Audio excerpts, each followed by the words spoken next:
come from behind.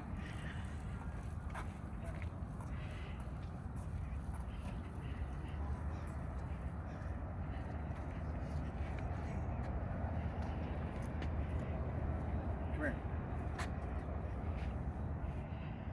Sunday morning Atwood's trip, and I will say by far our most expensive feed expense is for our dang dogs. We don't feed the top-notch, most expensive dog food, but we feed a good dog food, and they eat a lot. 400+ pound dogs, they eat a lot, and we find that they eat probably more because they somewhat compete, right? They always think, well, I've got to eat more because the other one might get the last bit or whatever. So we picked up our dog food. We picked up some range cubes for the cows. I've mentioned before, when it gets real cold out, I give them some range cubes, protein cubes, whatever you want to call them. And then also picked up some deer corn. And we haven't hunted on our property before. We do have a small portion, like a 10-acre portion that does have some kind of just a real short draw or valley in it, and some good trees and cover for the deer. And since everything has been built up around us with houses and different things, it seems like we've got some deer that consistently bed down in this area over the last several years especially. So if we ever needed to make an easy hunt for some extra meat, we could. I don't mind spending just a little bit of money on some corn for them and have it out in a feeder. And I really enjoy seeing the trail camera pictures for the deer. Nothing spectacular, but it sure is neat to see what Mother Nature's doing out there at night or when you're not over there, and it's just something to just really enjoy. So I'll put in some trail camera photos right now.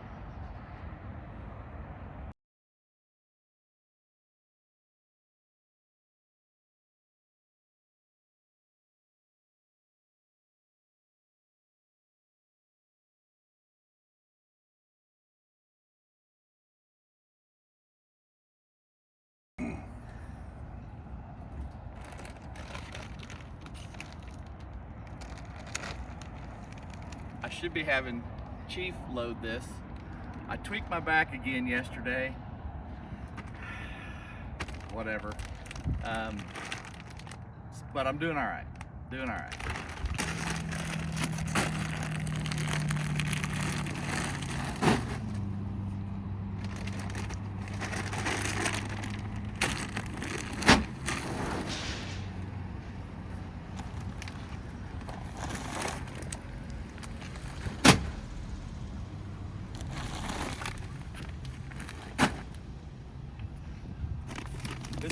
Are you still filming? This is the only corn I had left. It's apple flavored deer corn.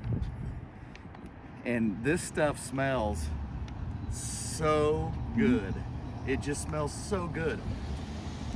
It doesn't really smell like apples, I don't think. I think it almost smells like cotton candy or something. It smells like Fruit Loops to me. Fruit Loops, yeah, it smells super good. And of course the deer don't complain about it, so.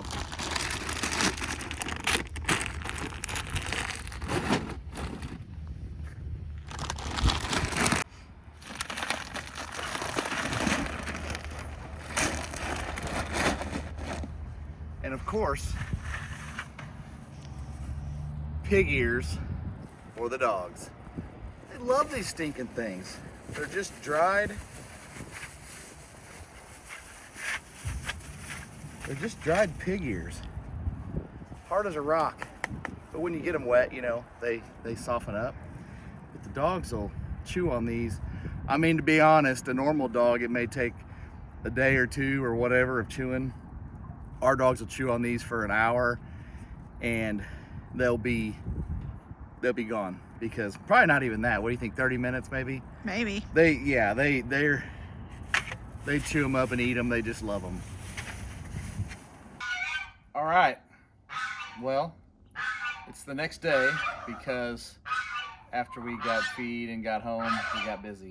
So as you can hear, we're out here by the chickens and the goose squawking away, doing his job, so that's good. But this building is what we call the feed shed. And I just want to show you what we do with our feed. I may have mentioned this in other videos, but I unload my cattle cubes out of the bags into metal trash cans, as you can see here, because it keeps the mice and rodents out of, it kind of takes all of the possibility of them getting it. They're not getting in these metal trash cans. I've tried plastic trash cans. They will chew through the plastic to get to the whatever feed you got. So we went with metal long time ago, went with metal. And this isn't something you have to do all at once.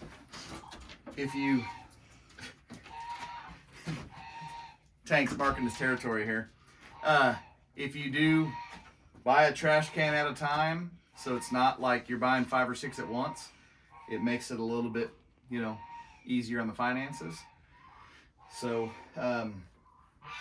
so I've got one, at least one for cubes. We don't feed a lot of cubes to the cows because we do grass only beef. I do feed, if it's going to be really, really cold at night, I will feed them some. So I like to have some on hand in the wintertime, and also I keep some on hand all year, because if they get out and we got to catch them or pen them up or whatever, they come real quick to cattle cubes. So then also we've got our chicken feed and chicken/pig feed. And that is, I've talked about in other videos, bulk feed we get from a feed mill. Buy it in 1 ton or half ton or 1 ton totes. They're like giant bags, and you don't have to have a tractor to unload that. I've done it many a times. They load it with a forklift in the bed of your truck or your trailer, and then you can just use either a feed scoop shovel or a 5-gallon bucket or a feed bucket, scoop it out of there, bucket at a time, and you'd be surprised, it goes really, really fast. Transferring it from that bag to whatever kind of container you're using for your feed storage. It really does go fast. So anyway, that's what we do. Our dog food stays in the shop. It's also in containers. And then we've got 2 big feeders in there that they're just like cell feeders. And one's on one end of the shop, one's on the other end of the shop. And that way it cuts down a lot on the bickering and fighting over who's going to eat when and all that kind of stuff. So so that's our feed situation. And anyway, if you have any questions or comments, leave them down below. And until the next video, we'll see you then.